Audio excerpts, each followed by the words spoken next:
Un petit mot d'encouragement, Sénésim. Que Dieu vous bénisse à tous. Ne sombrez pas dans la peur, dans la crainte. Gardez la foi. C'est pas la fin de tout. On passe par des mauvais moments. L'histoire dans l'Église n'a pas toujours passé par des mauvais moments. L'Église a toujours été persécutée dans l'histoire, mais nous, dans notre histoire de vie et lumière, c'est la première fois. On n'a jamais vécu ça. C'est quelque chose qui se passe là, c'est sans précédent. Ça s'est jamais passé avant. Dans la même année, on a perdu notre premier président. Notre convention est annulée. Nos églises sont fermées. Mais l'Église est à genoux et elle prie. Le diable a arrivé à mettre l'Église à genoux. Mais le diable se prend toujours les pieds dans le tapis.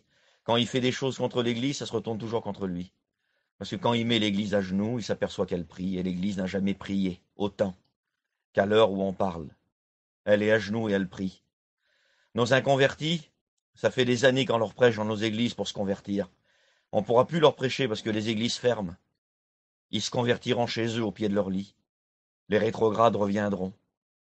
Et les chrétiens à peu près, les chrétiens qui sont à peu près, là, qu'on n'a jamais arrivé à en faire des chrétiens spirituels, ils n'ont jamais été autant spirituels de leur vie, à l'heure où on parle.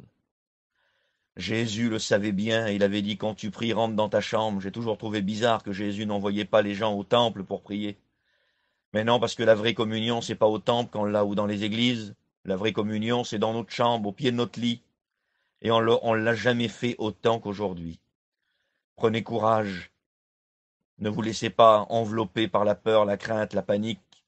Vous êtes des chrétiens. Votre Père, c'est Dieu, le Créateur.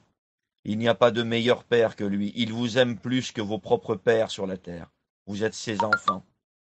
Il vous aime plus que vous aimez vos enfants. Ne vous faites pas de tracas pour vos enfants, car vos enfants sont ses enfants, et il en prend soin.